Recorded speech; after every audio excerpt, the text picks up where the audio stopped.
Muito bem, vamos abrir nossas Bíblias lá em Atos capítulo 2. Atos 2. Nós vamos ler do versículo 42 ao versículo 47. Atos dos Apóstolos, capítulo 2.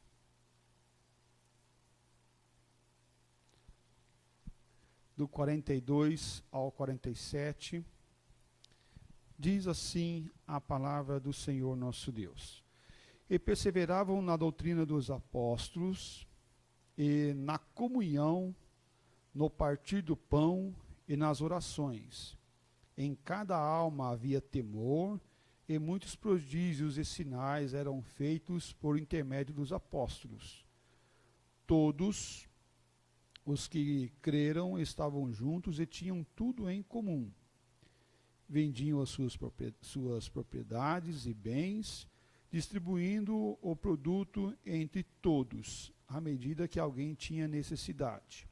Diariamente perseveravam unânimes no templo, partia pão de casa em casa e tomavam as suas refeições com alegria e singeleza de coração. Vamos ler todos juntos? Louvando a Deus e contando com a simpatia de todo o povo, enquanto isso acrescentava-lhe o Senhor dia a dia os que iam sendo salvos. Vamos orar.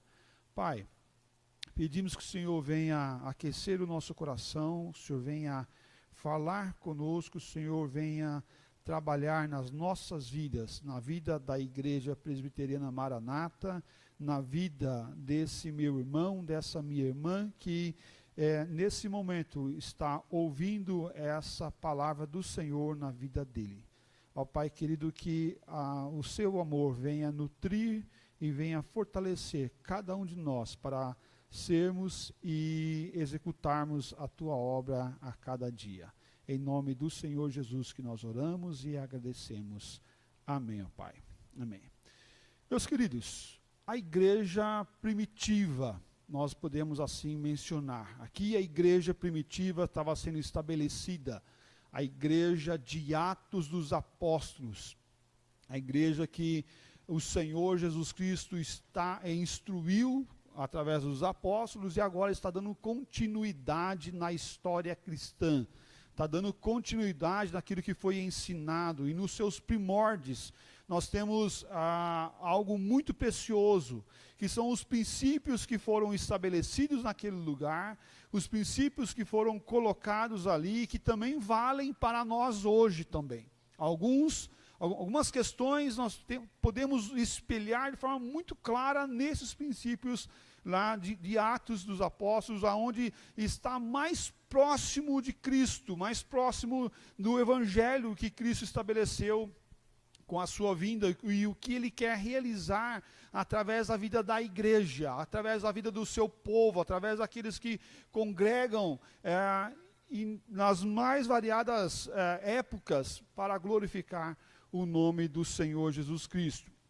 Eu quero olhar esse texto, olhando 4 ações da igreja primitiva que devemos praticar hoje. 4 ações da igreja primitiva que nós devemos praticar hoje. Eu estou dando o nome dessas 4 ações de ensinar, celebrar, cuidar e comunicar. Ou então, podemos assim mencionar, né, já que nós temos o ministério do ECC aqui na igreja, podemos dizer assim, ECCC, ok?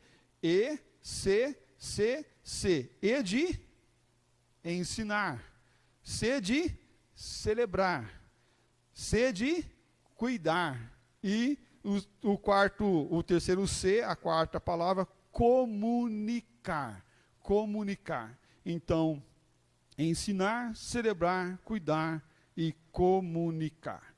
Muito bem, olha só, no que diz respeito a ensinar, o que diz a palavra do Senhor Deus? Ele fala assim no versículo 42, e perseveravam na doutrina dos apóstolos, e perseveravam na doutrina dos apóstolos. Interessante, a Igreja Presbiteriana do Brasil é conhecida mundialmente por ser aquela igreja que busca o ensino, que tem uma dedicação ao ensino, que tem um empenho ao ensino.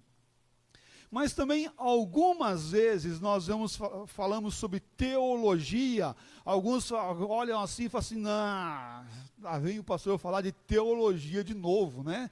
Esse negócio complicado que a gente quase não entende, que a gente tem dificuldade de entender, né? Mas a minha pergunta é, por que tem que ser complicada a teologia, né? Por que não pode a teologia ser algo prático e algo acessível às pessoas? Sim, pode e deve ser algo acessível às pessoas. E é interessante que o texto vai nos falar que perseverava na doutrina dos apóstolos. Estava estabelecida a doutrina que o Senhor ensinou para os apóstolos, e esses agora estavam dando continuidade. Nós não tínhamos uma igreja com crentes maduros de 50 anos de igreja. Nós não tínhamos uma igreja com o evangelho que estava implantado, que Jesus implantou, com pessoas que foram batizadas por décadas. Não, nós não tínhamos, porque Jesus tinha acabado de subir aos céus. A igreja está nova, a igreja está um embrião ainda. A igreja está num processo de consolidar o que o evangelho que o Senhor Jesus Cristo ensinou e mostrou através do seu amor e através da sua vida. Então agora, esses apóstolos, eles tinham a obrigação e também o privilégio de ensinar aqueles novos convertidos a quê? A doutrina que Jesus tinha ensinado para eles. A doutrina que foi passada para eles. E agora eles tinham esse privilégio de ensinar o outro. A igreja estava preocupada com os novos convertidos. A igreja estava preocupada com aqueles que não tinham uma maturidade maior na fé, não tinha uma substância, né, vamos assim mencionar, né, uma substância para poder caminhar a segunda milha, poder dar a túnica, poder dar a face, o outro lado da face, poder amar o irmão e perdoar o irmão que lhe ofendeu. A igreja estava no processo de maturação e de crescimento diário. Se você, por exemplo, é um novo convertido, algumas coisas são difíceis para os novos convertidos, né? E eu vejo na classe de novos membros, em qualquer tempo, em qualquer lugar, em qualquer igreja, geralmente temos muitas perguntas. Muitas perguntas das mais variadas ordens. Muitas perguntas porque os novos convertidos, eles precisam serem ensinados. Mas não só os novos convertidos. Todos nós precisamos rever os valores, os princípios que nós adquirimos e que foram passados para nós. Veja lá, Mateus 28, versículo 18 a 20. E ele diz assim, Jesus, aproximando-se, lhe falou, dizendo, toda autoridade me foi dada no céu e na terra. Ide, portanto, fazei discípulos de todas as nações. Mas olha só o que ele está dizendo. Ide, portanto, fazei discípulos de todas as nações. O que é fazer discípulos, irmãos? Fazer discípulo não é dizer, você aceita Jesus, você tem um encontro com Cristo, você está entendendo o evangelho da salvação, né? Para aquela pessoa, isso é pregar o evangelho da salvação, manifestação da graça. E agora, fazer discípulo é dar continuidade. E ele diz, ele vai continuar falando, ide, portanto, fazer discípulo de todas as nações. Agora ele vai dizer como fazer isso, batizando em nome do Pai, do Filho e do Espírito Santo. E olha o que ele fala no versículo 20, no início do versículo 20. Ensinando-os a guardar todas as coisas que vos tenho ordenado. É para nós, ao fazermos discípulos, ensinarmos as pessoas à nossa volta. Ser uma igreja que comunga, é uma igreja que um ensina o outro, e a igreja é algo maravilhoso, porque nós temos pessoas mais maduras na fé, mais experimentada na sua vida familiar, mais experimentada na sua vida profissional, mais experimentada na sua vida espiritual, e sermos igreja que é uma igreja igreja relevante para o nosso tempo. É uma igreja que um ensina o outro. Um está do lado do outro. E olha, quantas vezes nós passamos por dificuldades e alguém que passou por aquela dificuldade chega para nós e fala assim: olha, eu vivi o que você está vivendo. Eu não sei a dor que você está sentindo, porque a dor é de cada um. A dor é una, é minha, é tua, né? A dor é de cada um, porque cada um sente um tipo de dor e da forma de dor. Mas eu sei o processo que é passar por isso. E eu passei por isso. E eu sei que nós podemos juntos caminhar e sermos vencedores. Isso é ensinar, isso é exortar, isso é viver o amor de Deus, Pai Todo-Poderoso, ensinando-os a guardar todas as coisas que vos tenho ordenado. E aí vem uma promessa: e eis que estou convosco todos os dias até a consumação do século. Na igreja havia um discipulado, na igreja havia uma forma de ensino, não que nós podemos chamar de classe de catecúmenos, né, de catequese, de ensinamento, mas a igreja toda é uma catequese. A igreja toda é uma comunidade que ensina. É uma comunidade que ensina. Ao estarmos do lado das pessoas, estamos ensinando, estamos aprendendo. Né? Não apenas com o pastor, mas na classe de novos membros, na classe de escola dominical que funciona no sábado, no domingo, né? Ou então de de outra forma, seja no papo da mulher, no papo de mulher na quinta-feira, seja na reunião de oração na quarta-feira. E todo o processo que Deus nos dá o privilégio de termos e sermos igreja do Senhor Jesus Cristo. Sermos uma só igreja é nós mutuamente nos ensinarmos e aprendermos, estarmos dispostos a investir tempo na vida da outra pessoa que está do meu lado, que está próximo de mim, que está vivendo junto comigo. Nós estamos e somos uma comunidade que deva comungar, doar vida. E quando eu falo comunidade, tá, irmãos, não vai remeter às comunidades aí que têm o nome escrito comunidade apenas, não, mas comunidade no que diz respeito àqueles que comungam, àqueles que doam-se, àqueles que estão dispostos a caminhar. E perseverava na doutrina dos apóstolos. A igreja estava preocupada com isso. A igreja estava disposta a ensinar. Na igreja havia um discipulado dinâmico e permanente. Por quê? Porque permanentemente nós aprendemos e permanentemente nós ensinamos. Permanentemente nós podemos aprender a cada dia. Colossenses capítulo 3, versículo 16, fala assim: habite ricamente em vós a palavra de Cristo. E agora ele fala assim, olha, instruí-vos e aconselhai-vos mutuamente em toda a sabedoria, louvando a Deus com salmos e hinos e cânticos espirituais com gratidão em vosso coração. Olha que interessante, ele fala instruí-vos, aconselhai-vos. Instruí-vos e aconselhai-vos. É interessante que não tem um adjetivo, que o pastor deve instruir, que os presbíteros devem instruir, que os diáconos devem aconselhar, mas ele fala para a igreja de Colossenses, para essa igreja que estava lá na cidade de Colossenses, instruir e aconselhar. Por quê? Porque agora nós temos algo a passar para as pessoas da nossa volta.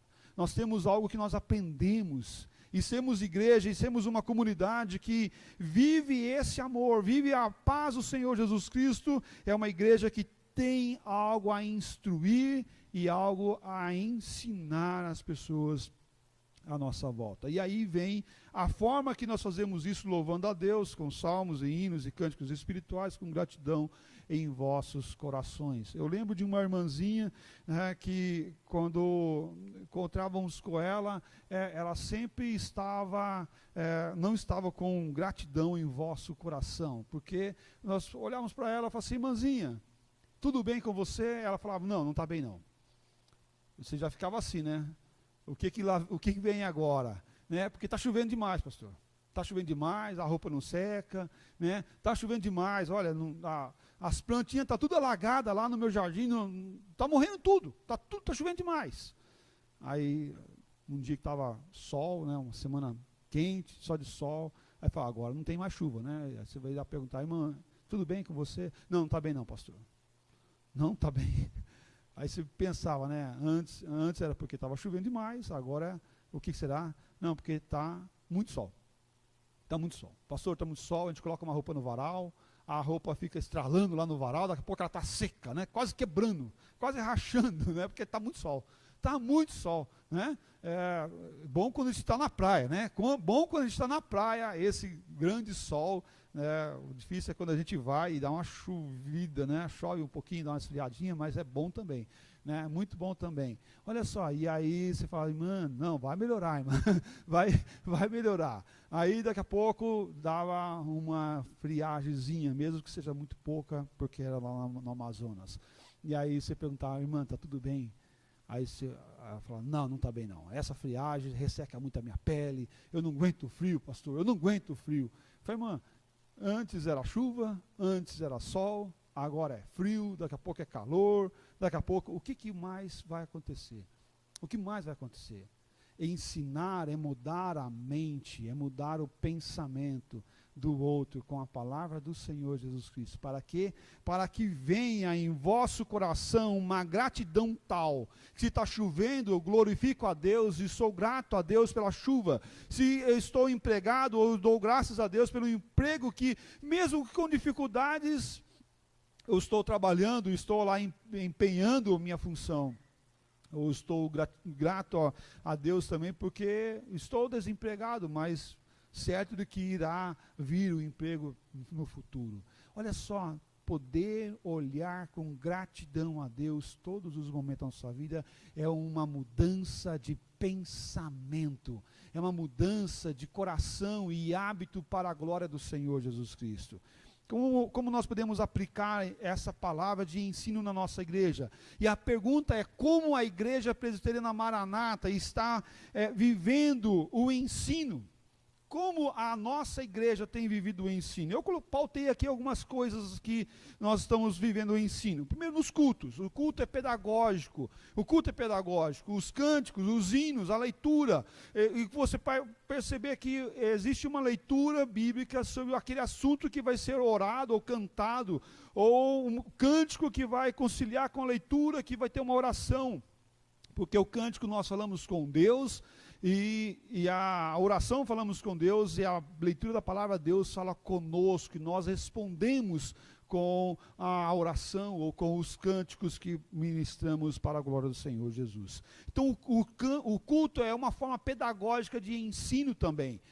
É prova disso quando nós temos crianças, por exemplo, que não estão habituadas a vir à igreja. Qual é a forma que elas chegam no culto? Qual é a forma que elas chegam na igreja? Elas ficam inquietas, elas não têm paciência ao ouvir a mensagem, ou paciência para estar no culto e participar do culto. Mas logo, daqui a pouquinho, algum tempo ao passar do tempo, ela vai sendo ensinada e orientada a viver o culto e a glorificar a Deus no culto.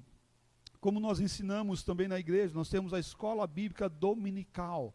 Nós ensinamos na escola bíblica dominical, e ainda graças a Deus por isso, porque a nossa igreja tem vivido uma escola bíblica dominical mesmo que online, né? Mesmo que online, os jovens se reunindo no domingo à tarde para viver o ensino. As mulheres têm se reunido também para viver o ensino. As outras demais classes têm vivido o ensino a cada dia, a cada momento. Que bênção que nós temos o ensino. O estudo bíblico, as classes dos novos membros, as programações das sociedades internas. Isso é viver o ensino. Isso é viver a graça e o amor do Senhor Jesus Cristo. Mas em segundo lugar, também uma igreja que aprende com a igreja de Atos, é uma igreja que celebra. É uma igreja que celebra. Eles oravam a Deus e celebravam a Santa Ceia.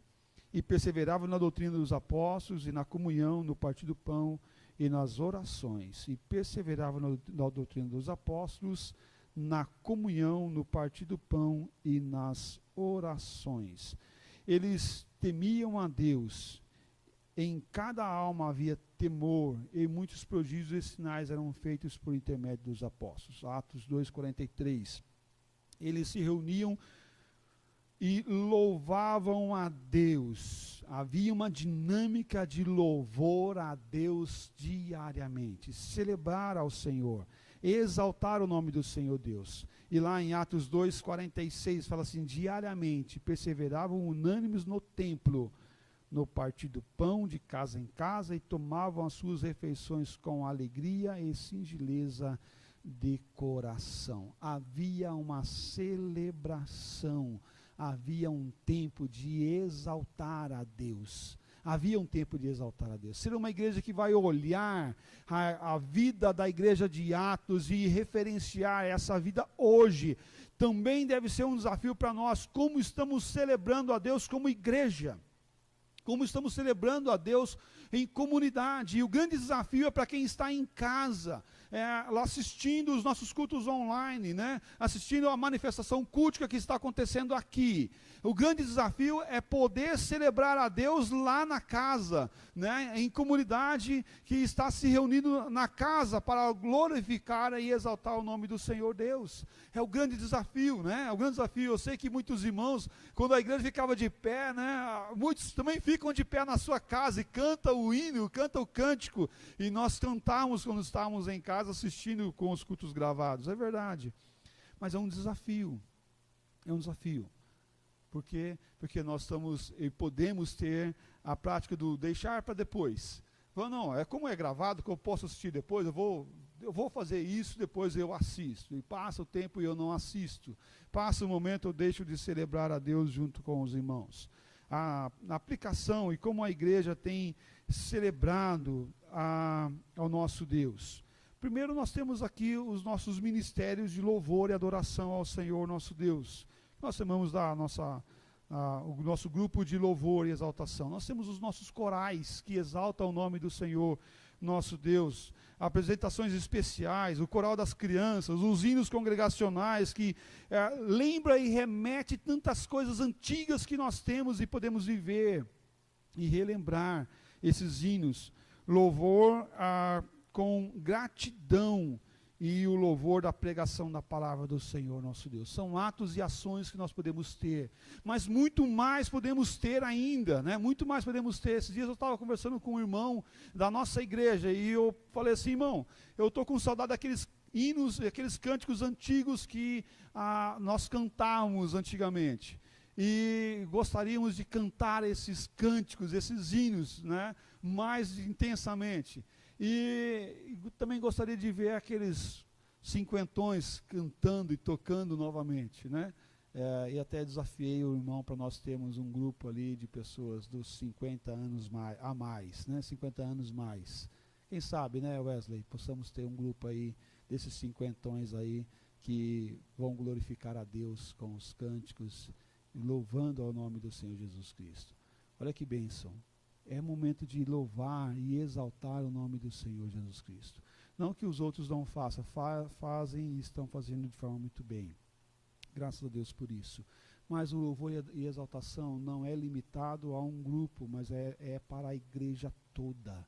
É para nós como igreja, nós para o Senhor Jesus, para com o Senhor Jesus Cristo. E olha que interessante, mas como o próprio reverendo falou, a reverenda Amande falou, né, que não tem o dom da música, né, reverendo? Esses tempos atrás na mensagem. É verdade. Mas então, como que quem não tem o dom da música louva ao Senhor? Louva ao Senhor com a sua vida, louva ao Senhor com a pregação, louva ao Senhor com a vivência diária e o cuidado diário da palavra, da exaltação no nome do Senhor Jesus Cristo. Mas em terceiro lugar, nós temos o cuidar. O cuidar. Cuidar uns dos outros. Nossos irmãos da igreja primitiva estavam juntos e cuidavam uns dos outros. Veja lá o Atos 2:44. Todos os que creram estavam juntos e tinham tudo em comum. Versículo 45. Vendiam as suas propriedades e bem distribuindo o produto entre todos, à medida que alguém tinha necessidade. eles não vendiam todas as suas propriedades, mas vendiam algumas propriedades e eles poderiam assim viver e cuidar uns dos outros. Esse cuidado aqui da igreja primitiva, da igreja do primórdio, não era aquele cuidado com o intuito escuso, o intuito ruim, né? O intuito pecaminoso, né? Porque algumas vezes nós vemos o cuidado, querer ter o cuidado com aquele intuito pecaminoso, de querer saber o que está acontecendo com a vida do outro, né? E poder ali ter algum assunto para conversar com outra pessoa sobre aquele irmãozinho que está vindo à igreja. Não é essa a intenção. Mas o cuidado aqui é para amparar, é servir de escora, é servir de amparo um para com o outro, é de servir de amparo e força. O cuidado é como aquele pai que cuida do seu filho que está passando por necessidade. Como é que você cuida do teu filho se ele passa por necessidade? Você cuida amparando, né, e fortalecendo. E quer ver só esse princípio muito bem estabelecido aqui? Se o teu filho estiver precisando de um tratamento muito caro, e você não tem condições de dar esse tratamento muito caro para ele, você não venderia o teu carro para dar o tratamento para o teu filho? Você não venderia a tua casa para dar o tratamento para o seu filho? Você não tiraria um rim teu para dar o tratamento para o teu filho? Você não tiraria o teu próprio coração para o teu filho e dar para ele, para que ele possa viver? Você não faria isso? Faria, sim, faria. E é isso que a igreja primitiva estava fazendo. Eles vendiam as suas propriedades e eles distribuíam uns para com os outros, conforme aquela pessoa tinha necessidade. Conforme os membros, conforme aquelas pessoas haviam ou tinham a necessidade estabelecida na vida deles. Isso é viver um amor tal que eu estou pronto a tirar do meu para dar para outra pessoa que está do meu lado. Meus queridos irmãos, nós não estamos aqui falando que você tem que vender tudo o que você tem agora e vir e distribuir. Não é isso, não é essa teologia que está posta aqui. Mas a teologia posta de se importar com o outro, é de demonstrar amor uns para com os outros, de cuidado, de amparo. Está, com o texto que nós lemos, está alguém passando por dificuldade, faça a oração. Está alguém feliz, cante louvores. A igreja deve cuidar uns dos outros. E sermos uma igreja amorosa, uma igreja que é pertinente nesse tempo. É uma igreja que cuida, que ampara, que olha e que está disposto a cuidar e servir de apoio uns para com os outros. Sermos uma igreja em tempo de pandemia é isso. Nós sabemos que alguém está passando por dificuldade, orar por aquela pessoa, de se colocar à disposição a ela, mas também de louvar a Deus, como nós podemos contemplar no milagre da vida, da vitória de uma enfermidade que estava consumindo um irmão e estava criando muitos males no coração daquela pessoa. Olhar e ver que o Senhor Deus tem para as nossas vidas algo maravilhoso, do cuidado divino, do amparo celestial é importante. Como nós temos feito isso, como a Igreja Presbiteriana Maranata tem feito isso, eu quero citar aqui alguns pontos. Oração uns para com os outros, orando uns para com os outros. Nós temos o ministério do ECC, do Encontro de Casais com Cristo, de cuidar das famílias. Olha que bênção, o cuidado com a família. Isso é o cuidado também para com as famílias e os lares das pessoas que estão à nossa volta. Mas também nós temos as orações nos lares, né? Quando nós estávamos no tempo de não pandemia, nós temos as visitas nos lares, o aconselhamento pastoral, curso de noivos, a distribuição de cestas básicas, o socorro aos necessitados. Isso é cuidar uns dos outros, e nós devemos ter esse ministério em tempo de crise mais apurado ainda, do necessitado, do socorrer o aflito, de estar disposto e disponível, e saber que a igreja sim estará disposta e disponível para amparar os necessitados e fortalecer aqueles que estão necessitando do socorro. Sermos uma igreja que se importa, é uma igreja que comunica a verdade de salvação, que trabalha o alcançar, que é o comunicar, que é o quarto C daqui da verdade que nós encontramos, dos princípios que encontramos aqui em Atos. Eles cresciam numericamente. Tem um ditado que eu tenho uma certa dificuldade, que muitos falam nas igrejas. Eu tenho dificuldade com isso. Fala assim: aqui na nossa igreja nós não preocupamos com a quantidade, nós nos preocupamos com a qualidade. Eu tenho dificuldade com essa frase. Porque pensa assim, pensa se você tem uma empresa, você presta serviço com uma empresa, você tem um bom preço, você tem um bom atendimento e você tem um bom produto. Preço, qualidade do produto que você faz e qualidade de atendimento. Você tende a ter dificuldade com o teu produto? E tem demanda de mercado, tá? E tem demanda de mercado, que é os quatro pés, né, do comércio. Tem demanda de mercado. Você tende a ter dificuldade em colocar o teu produto? Não. Você tem qualidade, você tem preço, você tem atendimento e existe necessidade para o teu produto. Você tende a ter dificuldade para colocar o teu produto no mercado? Não. Pelo contrário, você tende a crescer e desenvolver mais e mais, cada dia mais. Agora, vamos pensar a igreja. A igreja não é uma empresa, apesar de ela ter um CNPJ. Mas a igreja não é uma empresa. Ela tem um CNPJ sem fins lucrativos. Tá? Uma igreja, ela tem o CNPJ, ela tem que ter CNPJ porque ela é uma empresa sem fins lucrativos, mas ela tem uma pessoa física, ela tem uma pessoa jurídica, desculpa, ela tem uma pessoa jurídica, ela é uma pessoa jurídica, mas ela é uma pessoa jurídica sem fins lucrativos. Mas você tem um bom lugar de convívio, que nós podemos dar e ligar com atendimento, um lugar gostoso, que as pessoas gostam de estar. Um lugar bom, um lugar agradável. Então, chega o visitante, ele é bem atendido, ele é bem recebido, ele é bem amado e cuidado. Você tem uma boa palavra, uma palavra bíblica. Você tem uma boa palavra, uma palavra bíblica, uma palavra vindo de Deus para o coração das pessoas, também olhando a necessidade da pessoa, mas olhando principalmente o que Deus quer falar no coração daquela pessoa. Você tem uma palavra bíblica, você tem um bom produto a oferecer para as pessoas. Você tem pessoas que têm necessidade de ouvir uma boa palavra, e sede de ouvir a palavra, como a palavra de Deus fala, como criança recém-nascida deseja o genuíno leite espiritual, e você tem esse leite espiritual, então você tem também a demanda, a necessidade daquele produto que você tem. Então por que não cresce?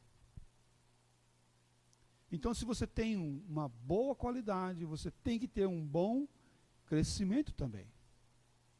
Se não tem o crescimento, é sinal que falta a qualidade necessária para esse crescimento.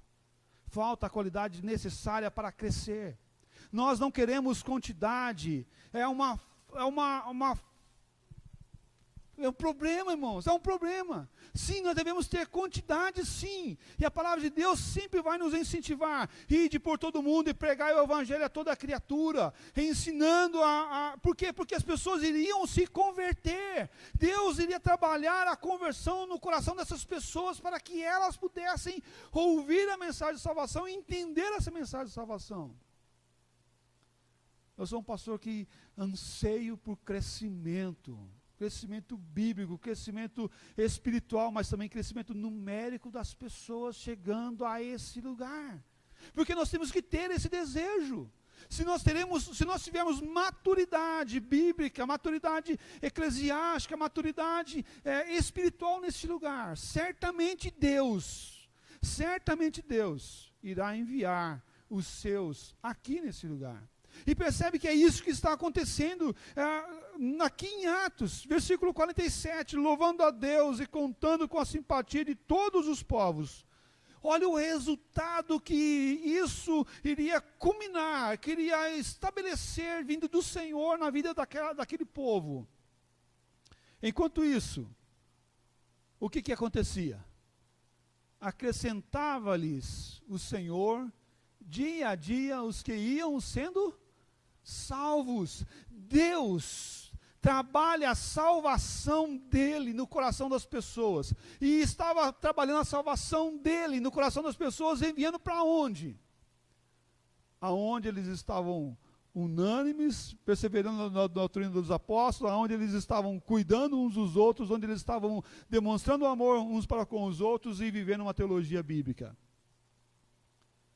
Então, quando você ouvir falar assim, pastor, nós não queremos quantidade, nós queremos qualidade, você com certeza pode questionar a qualidade.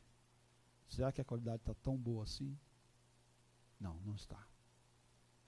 Deve-se trabalhar os pontos que precisam ser trabalhados. Para quê? Para que realmente haja qualidade. Deus vai enviar dia a dia aqueles que vão sendo salvos. Nós temos aqui a necessidade clara de pregar o Evangelho do Senhor Jesus Cristo, e a conversão vem do Senhor. Ninguém questiona isso, eu não questiono isso. A conversão vem de Deus, é pela graça sois salvos mediante a fé, e isso não vem de vós, vem de Deus, e Deus trabalha no coração de quem Ele quer, mas Deus também nos exorta, ide por todo mundo e pregar o Evangelho, batizando, ensinando, exortando, pregando, levando a mensagem de salvação. Eles estavam atentos à evangelização e à pregação da palavra de Deus. Eles vendiam as suas propriedades e bens, distribuindo o produto entre todos. Gálatas 6:10 fala assim: por isso, enquanto tivermos oportunidade, façamos o bem a todos, mas, primeiramente, aos da família da fé. Olha que interessante. Eles estavam fazendo a todos, cuidando, amparando, pregando o Evangelho e socorrendo as pessoas, mas, primeiramente, os da fé. Falavam sempre, anunciavam sempre a verdade de salvação que o Senhor Jesus Cristo tinha deixado e anunciado. Somos uma igreja que é uma só igreja. É uma igreja que todos nós estamos focados no cuidado, no ensino, no louvor a Deus, mas também na comunicação do Evangelho do Senhor Jesus Cristo. E a todos os povos, sejam aqui, nesse lugar, seja lá aos meus vizinhos, seja onde eu estiver, nós somos missionários do Senhor Jesus Cristo, a pregar o ano aceitável do Senhor Jesus Cristo, a pregar e anunciar a verdade de salvação. Esse é um desafio para o nosso tempo, pregar o Evangelho. Se já pregar o Evangelho antes do distanciamento já tinha sua complexidade, agora imagina agora com o distanciamento, mas com o distanciamento há uma necessidade maior ainda. E quando nós temos uma necessidade maior ainda, nós temos o Evangelho maior do que a necessidade daquelas pessoas, porque maior é aquele que está em nós do que aquele que está no mundo. Nós temos o Evangelho de salvação, nós temos a solução para esse tempo, nós temos a solução para aqueles que estão aflitos e oprimidos, que é o Evangelho de salvação do Senhor Jesus Cristo. Eu quero aqui encerrar esse ponto, olhando o Atos 4, versículo 20, fala assim: pois nós não podemos deixar de falar das coisas que temos visto e ouvimos, que nós não podemos, eles estão dizendo, a igreja de Atos está dizendo, olha, nós não podemos deixar de falar das coisas que vimos e ouvimos. Por que agora nós temos que deixar de falar das coisas que temos visto e ouvimos? Por quê? Ah não, pastor, olha só, outra frase que eu tenho dificuldade. Outra frase que eu tenho muita dificuldade é aquela frase que fala assim: uma ação fala mais do que 1000 palavras. Uma ação vale mais do que 1000 palavras. Então você vai olhar aqueles espíritas que fazem a ação de caridade, eles vão falar muito mais do que 1000 palavras. Porque em ação eles são melhores que a gente. É isso. Então, como ser igreja hoje, nós temos que falar do que temos visto e ouvido e vivido a cada tempo e a cada momento. Nós somos igreja do Senhor Jesus Cristo nesse tempo. Nós somos baluarte da verdade, do amor, da graça, do perdão, do cuidado, do amparo. Sermos amparados é bom quando estamos precisando, mas amparar é melhor ainda, porque é melhor dar do que receber. É melhor dar do que receber. Algumas vezes eu vejo as pessoas falam assim: pastor, nunca ninguém ligou para mim. Nunca ninguém ligou para mim. Calma aí, você já ligou para alguém? Também. Nunca ninguém me visitou. Você já visitou alguém? Você já mostrou preocupação com o outro? Você já levou esse evangelho de salvação para com o outro? Nós não podemos deixar de falar das coisas que temos visto e ouvimos. Que vimos e ouvimos. Eu quero aplicar esse ponto olhando como a igreja presbiteriana Maranata tem comunicado a verdade de Deus para com o nosso tempo. O testemunho de cada irmão fala. É verdade, fala sim. Fala e deve falar e deve comunicar. Mas também a boca de cada irmão deve falar e deve comunicar também esse evangelho de salvação, esse evangelho de mudança, de esperança. Pregar esperança não é pecado, irmão. Pregar esperança não é pecado. A Bíblia nos fala sobre um Deus que dá esperança. Nós temos que falar assim das verdades que confrontam, mas nós nunca podemos deixar aquela pessoa sair apenas com a confrontação. Nós temos que dar aquela esperança. Olha, você é pecador, mas Jesus Cristo morreu para te perdoar dos seus pecados e mudar o teu coração e te dar viva esperança, que é Cristo Jesus. O testemunho fala. Nós temos também falado através das transmissões do culto pela internet, as mensagens, os cultos. Cada lar, cada casa tem sido uma casa que tem glorificado o nome do Senhor Jesus Cristo. Isso deve ser, sim, um parâmetro para nós, mas nunca pararmos nesses parâmetros, mas sim sempre olharmos para o que nós podemos fazer a mais. O que nós podemos fazer a mais? Ou qual ponto a mais que nós não estamos fazendo que nós poderíamos fazer? Qual o ponto que nós não estamos fazendo, ou deixamos de fazer, e devemos iniciar para fazer, para alcançar mais e mais pessoas? Quantas necessidades teremos e temos nesse tempo? De pessoas próximas ou longe de nós que precisam ouvir o Evangelho do Senhor Jesus Cristo. O canal está aberto. O tempo é esse. Esse é o tempo da aceitação do Evangelho do Senhor Jesus Cristo. Temos uma só igreja. É uma igreja que todos vão estar focados no mesmo parâmetro de pregar e exaltar a esse Deus, que é Deus de verdade, de graça e de paz. E o resultado, e Deus vai acrescentar dia a dia aqueles que vão sendo salvos. Sejamos essa igreja, a igreja que continua escrevendo a história através do que Deus quer fazer em nossas vidas e em nossos corações. Em nome